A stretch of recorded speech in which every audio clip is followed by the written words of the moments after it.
The tiger moth, the so-called trainer of the empire, and the firm favourite with a group of biplane enthusiasts who operate from a homemade airstrip at Baxterley in central England.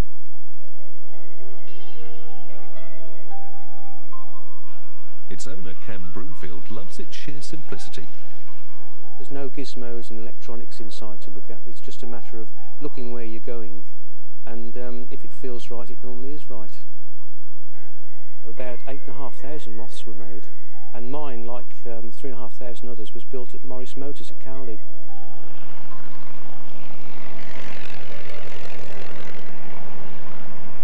The price started quite high, about £300 or £400, but eventually it settled at about £50 per aeroplane. And if you wanted to pay an extra £5, you've got a brand new engine as a spare in the box, ready to go. And of course that really started up all the flying clubs. After the war, they couldn't afford to buy new aeroplanes, so all the flying clubs started back up with tiger moths, and they lasted for a good 20 years in that stage. Of course, afterwards in the 60s, they got a bit old hat. American imports came in, so really they went to the back of the hangar. When they were damaged, they were probably just left or burnt. But of course now they're becoming rare, and people are rebuilding. They're finding the old bits and pieces at the back of hangars and trying to get aeroplanes back into the air. And of course there's about 60 or 70 flying in England now.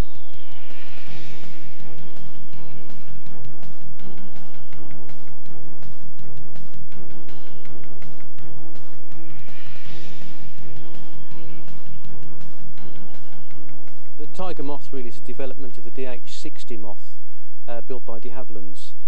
What happened, the RAF were keen to buy them for training pilots, but they were not too happy with the clutter near the front cockpit, which meant that the instructor couldn't get out in an emergency to parachute to safety.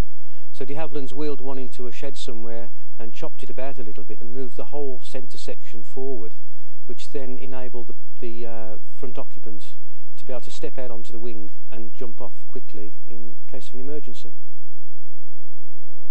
This isn't an emergency, it's Sam, one of Ken's pals, who regularly takes to the skies in the moth's front passenger seat, and then, in true barnstorming fashion, jumps out.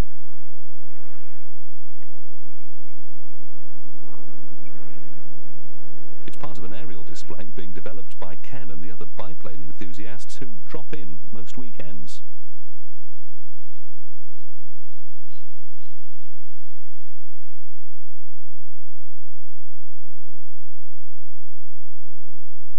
The tiger moth is constructed from steel framework with a fabric covering.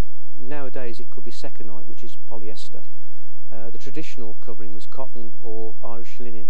The advantages are, of course, that if there's any damage, it can be easily repaired by just sticking another patch on, redoping, and away you go. The disadvantage, of course, is that it only lasts about 10 years. So when that period is up, we have to strip all the old fabric off, check the internal structures of the aeroplane, and recover. These devices on the back are called anti-spin strakes, and they were developed by Sir Francis Chichester to help the aeroplane get out of a spin. Well, I started off on a modern aeroplane, and the problem is once you've got your licence, you jump in the aeroplane and think, well, where can I go? And normally it's to another airfield where you go and have a cup of coffee, and that's about it. I didn't really know about this private strip flying.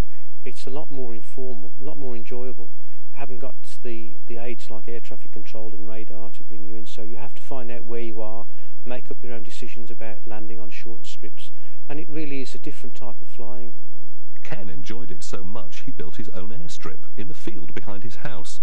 It's become base for a whole range of biplanes and their owners. And at the moment you can see we've got a full set of biplanes, most of which are red.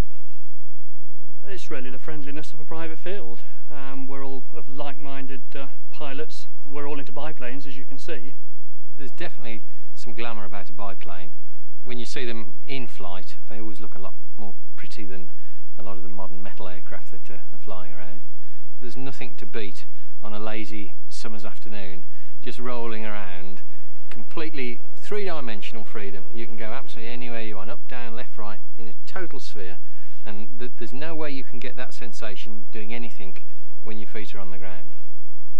I'd always wanted to fly biplanes after flying with Ken for quite a few years and falling in love with 2 sets of wings instead of 1, and just decided that I'd have to go and learn to fly. And when I did, I was in a lucky position to be able to purchase the Acro Sport and position it here at Baxterley, which is an idyllic, beautiful grass airfield. The aircraft I'm flying at the moment is an SE-5A, which is a World War I. That particular aircraft there is a replica. It's 7/8 scale. The original was built in 1916-1917 and was one of the very prolific World War I fighters in comparison to the Spitfire in the Second World War. That's a Hatch CB1. It's actually an American home build. It was designed in America, built in America over a period of about 7 years. Every part on that aircraft was handcrafted by one person. Classic look to it, looks like a bit of a Warco, 1930s style. Just what I was looking for, so we brought it back to Baxterley. This ex-Army helicopter, also based at Baxterley, gives a clue to another of Ken's passions, military vehicles. Well, the Ferris is something we bought to go to military vehicle shows, but recently we've also used that to enhance the little air displays and shows that we have here, using it as a centrepiece for battles and attacks by aeroplane.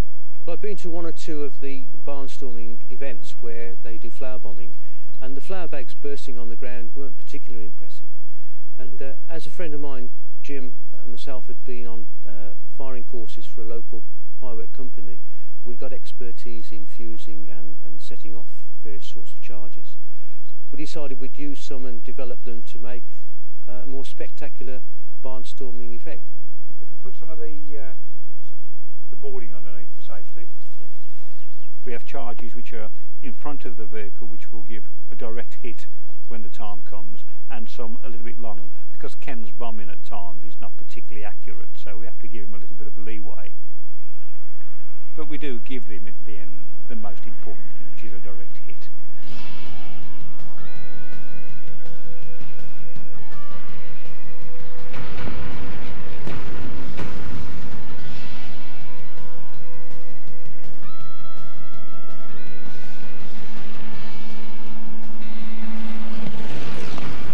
The barnstorming bombers of Baxterley, one group of aircraft enthusiasts who admits that